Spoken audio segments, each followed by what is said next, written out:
morning, friends. We were developing perturbed equation of motion, longitudinal case, that is, we are restricting the motion of the airplane in the vertical plane, and we are talking about x-axis and about z-axis, or along z-axis plunging motion, and also motion about y-axis pitching motion, right?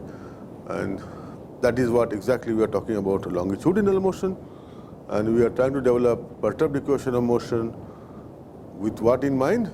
That we want to use this equation to see whether the aircraft is dynamically stable or not, or we'll use these equations to characterize the airplane dynamic stability through maybe natural frequency, damping ratio, time to double or time to half. When you say time to half, we are talking about a stable system. Time to double means we are talking about an unstable system. So all those questions will be answered, and we are trying to develop a longitudinal perturbed equation of motion. And if you remember, we wrote the equation Fx is equal to, or Fx minus mg theta cos theta 1 equal to m u dot. And this theta and u, they are the perturbed quantity. Similarly, Fx is a perturbed quantity. What is Fx? Is the, because of perturbation, what is the perturbed aerodynamic force that has been experienced by the airplane. Right? And in developing a model for Fx under the assumption of everything is linear, because it's a small perturbation, we realize that Fx will be function of u, alpha and delta E. For a nominal aircraft, right? We are not talking about high speed or highly agile aircraft, right? We are not talking about high rate of turn, etc., etc. So it is a fair, good assumption. With a high maneuverable airplane, there will be some other terms may come like delta E dot, maybe alpha dot. So that can be handled as long as you understand the basics, okay? And then we realize one thing, that alpha and delta E, they are non-dimensional, but u is dimensional, it has a meter per second unit. So we would like to write in a non-dimensional form. So we said, we now write it like this, u by u1, alpha and delta E. Once we do that, and then we also know we are using the advantage of the aerodynamics being linear. So we express Fx as dfxa by du by u1 into u by u1 plus dfxa by d alpha into alpha plus dfxa by d delta E into d delta E into delta E, right? This is very clear. And what are these derivatives? These are partial derivatives, number one, and this needs to be evaluated at steady state, because we are giving the disturbance at steady state, that is for our case equilibrium, and we want to see how these perturbed quantities are going to behave as a function of time, so that you can comment whether the airplane is dynamically stable or not, right? So now the next challenge was how to estimate these derivatives. We have already, in last class, we have already derived this expression dfxa by d alpha, and we have shown that this is equal to q infinity s minus cd alpha plus cl1. What is this one? One is corresponding to steady state, because these derivatives are computed at steady state. And if that is true, then to be consistent, instead of writing q infinity, we will write q1. So this is the dynamic pressure at steady state. Okay? For example, it is flying at an altitude where density is rho and v is the speed is v, then half rho v squared is the steady state value at that point where the aircraft is in equilibrium, right? This we have developed. What is next to be developed is, so this is done. So now we are attacking this dfxa by du by u1, right? Let's say dfxa by du by u1. Before developing this, please try to understand, will there be any change because of change in u? u1 is to only non-dimensionalize that. So it's a question you should ask ourselves, will there be change in the force along x direction because of change in the speed? Answer is obviously yes. As the speed is changed because of perturbation, dynamic pressure will change. So indeed there will be a change. So let us see how to model this. Okay. Say this is the plane and we are talking about partial derivative. So hence we have a liberty of assuming others to be 0, whether alpha or any other motion value to be 0. So we are saying like this is the x, and let's say this was u1, and this portion is perturbation small u. So the total velocity is u1 plus u, no problem.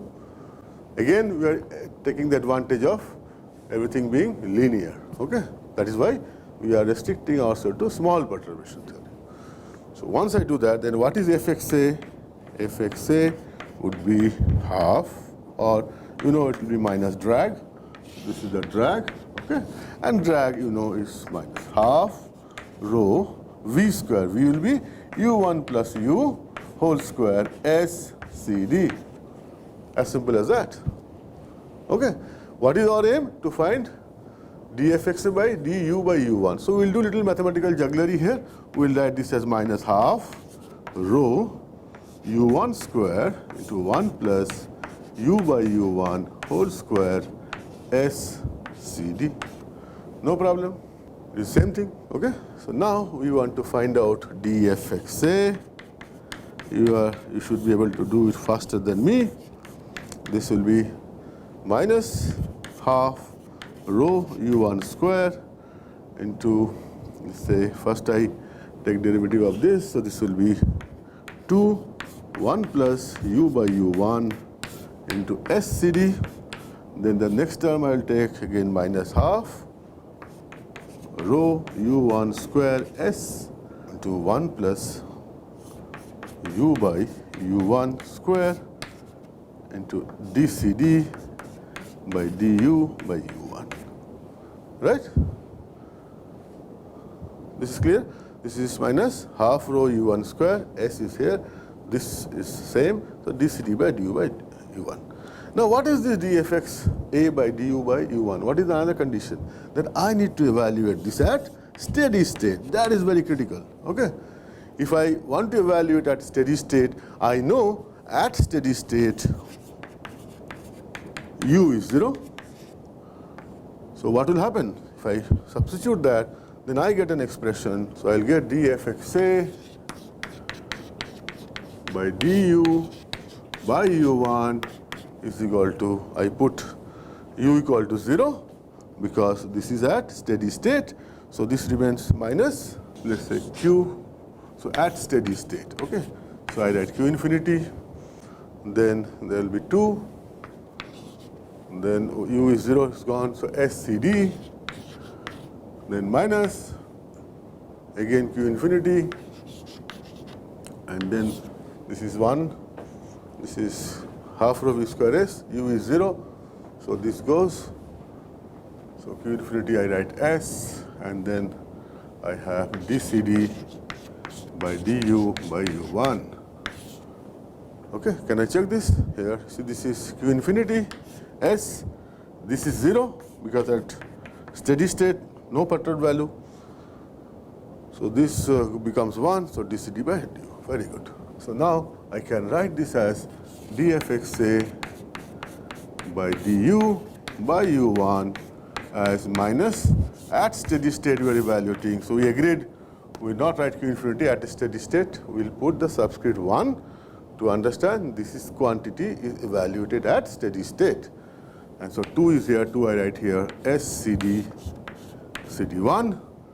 Again, cd is evaluated at steady state, minus q1 s, then cdu, where cdu is nothing but dcd by du by u1. We'll understand what is cdu. Let me complete this. So this is basically minus q1 s, right? And so this will be 2 cd1 plus cdu. So that is what is dfxa by du by u1. Let me check. Am I getting the same? 2 cd1 plus, very good. Now let us see. As I told you, you have to do all these things once and try to understand and get correct physical interpretation of these derivatives. So we'll now talk a little bit about this derivative. Okay, let us do that. So let me write this dfxa by du by u1 is equal to minus q1s into 2 cd1 plus cdu. So you could see that we have developed this expression and we are trying to give an interpretation to right hand side. Q1, what is Q1? Q1 is half rho v square, the dynamic pressure at steady state, that is at the equilibrium, right? For our case, let's say it is cruising, and the cruise we have taken as an equilibrium, so this will be half whatever the rho altitude is there into v cruise square. That is our Q1. Okay? No issues? CD1, what is CD1? CD1 means CD at steady state. How do you know what is CD? CD we know through drag polar, that is CD naught plus K CL square. You are all familiar about this. So what will be CD1? CD1 will be CD naught plus K CL1 square. What is CL1 square? CL1 means CL at steady state. For our case, it is the cruise. So what is CL at cruise? CL at cruise is 2W by S by rho V cruise square. So CL1 will be this. We all know lift equal to weight. So all the things we are knowing. Now the question will come on CDU. What is CDU? Let us understand what is CDU. This is very important. Please understand this CDU concept. Okay, this is the first time you are seeing it, and these are very important for a high-speed airplane. Okay, CDU, you know, by definition it is dCd by du by u1. Right? Physically, what does it mean? It means the change in u, will there be change in CD? There or not? See, please try to understand. So if you see CD versus Mach number plot, right? Generally it is something like this, right? Up to 0.6 or 0.7, this is fairly constant CD, and this is CD naught, okay? This is talking about drag because of this parasite drag, because of shape, because of the Mach number, because of flight regime, we are talking about CD naught. And you know, from after some point, there is a formation of shock wave, and here around 1, you get the peak. So this is CD versus Mach number. And if I ask you what is dCd by dm, which I mean dCd naught by dm, is what? You could see up to 0.6 or 0.7, this is almost 0, up to 0.6, let me do this, 0, this is up to Mach number equal to 0.6 or 0.7. It varies to different configuration. Then dCd by dm is positive in the first part here. See, slope is positive. And you could see dCd by dm is less than 0 for the second part at high supersonic speed. So you could see that when I am accelerating towards supersonic, right, that time the dCd by dm is actually positive, and here dCd by dm at supersonic speed is negative. So once you understand this, let us use this understanding to understand what is dCd by du by u1. This I can easily write as CDU as dCd by du by a u1 by a. Right? I am dividing u and u1 by a. It cancels each other, but it gives you very important information. It tells this u1 by a will be m1, and this is dCd by dm. So I will look for CDU through this relationship. Now you see CDU, m1 is the Mach number at steady state. Now important thing is dCd by dm. So now, since you understand dCd by dm, how it varies for subsonic, transonic to supersonic, so you can easily say CDU is 0, let's say between Mach number 0.6 to 0.7, is the Mach number, and dCdu or CDU is positive at this part, maybe up to around 1.0 Mach, and CDU is negative for supersonic. It's extremely important derivative, and you will see that once we understood this, we'll see what happens during the moment. Okay? So what is our success till now is we have derived dfxa by du by u1, and we have understood what are on the right hand side. So let us again come back that we have fx equal to dfxa by du by u1 into u by u1 plus dfxa by d alpha into alpha plus dfxa by d delta E into delta E. We have already evaluated this. We know this has to be evaluated at steady state. We are now left with evaluating this at steady state. So let us see dfxa by d delta E at steady state. It's a very straightforward thing, but physically you should understand if this is the elevator and this is the tail. When I am deflecting by delta E, right, it is changing CL, delta CL will come, correspondingly delta CD also will come. So that will contribute toward X, and this is very, for a small perturbation, I can write this as Fxa is equal to, of course, drag will be in this direction and X is in this direction. So I write minus half rho u1 square S CD delta E, or let me write for your clarification dCD by d delta E into delta E.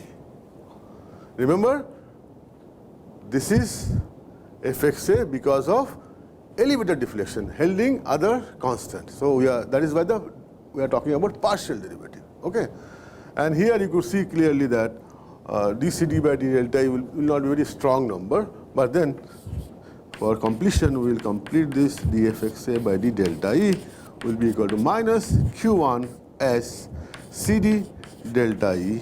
That's all. Please understand, for small aircraft, CD delta may not be very large, significant, but then any amount of drag needs to be correctly modeled because this has directly link with the fuel consumption. Okay? Of course, this is also at steady state. So let us try to see what we have been doing and why we are doing. I again take you back to this fx minus mg theta cos theta 1 is equal to m u dot, and fx we have written as dfxa by du by u1 into u by u1 plus dfxa by d alpha into alpha plus dfxa by d delta E into delta E. Of course, this A means aerodynamic force, right? And I have been telling you repeatedly, similar exercise you can do for thrust expression also, right? Once you know how to do for aerodynamic, then you know how to encounter thrust effect also. So now, what is the expression for dfxa? dfxa by du by u1 is equal to minus q1s into cdu plus 2 cd1, then dfxa by d alpha we have seen in the last lecture, and that was equal to q1s into CL1 plus CD, or CL1 minus CD alpha. You understand what is CL1, we understand what is CD alpha. And then we have seen dfxa by d delta E is equal to minus Q1s to CD delta E. Right? So So what is fx then? Very simple. Fx will be this one for this one into u by u1. This term will be this term into alpha, and the third will be this term into delta E. Clear? I repeat. In the fx, now dfxa by du1, which is given by this expression, I have to substitute, multiply by u1. For this, I have to put this expression into alpha, and for third, dfxa by d delta E, I have to put this expression. And I'll put it all these things here in this equation. Okay, so what you will get? Now it's purely mechanical, so I can write this as, let me write it, the dfxa by d alpha, so that is q1s, okay, minus cdu plus 2 cd1 into alpha. No, sorry, I have written wrong thing here. So that is the problem. Let me erase this. You have to be careful. Let me erase this. What I have to write here? I have to write here the expression for dfxa by d alpha. So what is that? Q1s into CL1 minus CD alpha into alpha. Let me check. So Q1s into, right, CL1, very good. And then of course, for the third, dfxa by d delta E, which is minus Q1s CD delta E. So I'll write minus Q1s CD delta E into delta E. So this is completely the first term, fx. So whole fx, I have written it here. Clear? So now what is there in the next? This is minus mg theta cos theta 1 equal to m u dot. No issues. Simply mechanically I am doing, I have substituted fx expression, then minus mg theta cos theta 1 equal to mu dot. Now if I do some sort of a jugglery, I can write, which I leave it to you, you will understand immediately what is this. U dot I want to write, so because I will write in acceleration form, so m, I will divide everything by m.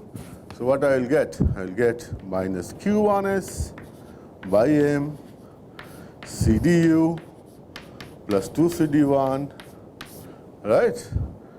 And I put it here u1 and put it here small u. Please understand the u1 I have taken under this, mu1. M has come because I am dividing by m. So this is u dot. Clear? This m I am taking denominator here.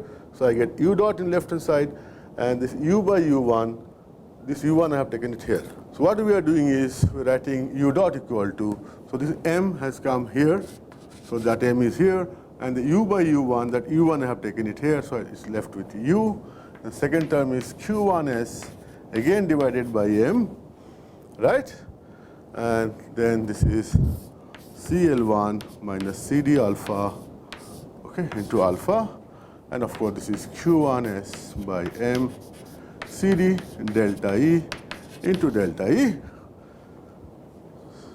No issues? So now I write u dot in a neater form, u dot equal to x u into u plus x alpha into alpha plus x delta E into delta E. No problem. Oh, we are missing something, no? This is this, fine. V dot equal to this. Of course, we will have here minus mg theta, so it will be g theta cos theta 1. Please understand, I missed this term. What we are doing, u dot you are writing, so divided by m, so this part is taken care, divided by m, this part is taken care, divided by m, this part is taken care, but we forgot to take care of this term. This will be, m will get cancelled, so it will be g theta cos theta 1. So I'll write this here, minus g theta cos theta 1. Okay. Now if I ask you a question, what is xu? Let us see whether you are with me or not. As I told you, please sit with the pen and pencil when you are listening to this lecture. So what is xu? Very simple. See from here, xu into u. That means this whole team is xu. That is, xu is minus Q1s by M U1 into CDU plus 2 CD1, right? And you know U1 is the steady state velocity at cruise, because our equilibrium or steady state is at cruise. Similarly, you are smart enough to tell me what is X alpha. X alpha, you can check yourself. X alpha will be Q1s by M, then CL1 minus CD alpha. As simple as that. Okay? So X delta E will be what? X delta E will be minus Q1s CD delta E. Okay? Then in many books you see that to ensure that every time this minus sign is there, so they write X alpha as minus Q1s by M, and they write CD alpha minus CL1, right? So everywhere you find minus Q1s is coming. Okay? So this equation now we have been able to derive. Again, let's come back to this. Why we are deriving this equation? Because you know this U dot is a perturbed U. How the U is going to change, that will be decided by the change in the aerodynamics because of motion. And those are decided by XU, X alpha, X delta E, and U alpha are the perturbed quantities. I want to see whether it really decays or it increases to comment on the dynamic stability. But as you understand here, this is U, the perturbed quantity alpha is there. So this one equation is not sufficient. So we have to also include the equation because of plunging as well as pitching, which completes the longitudinal perturbed equation of motion.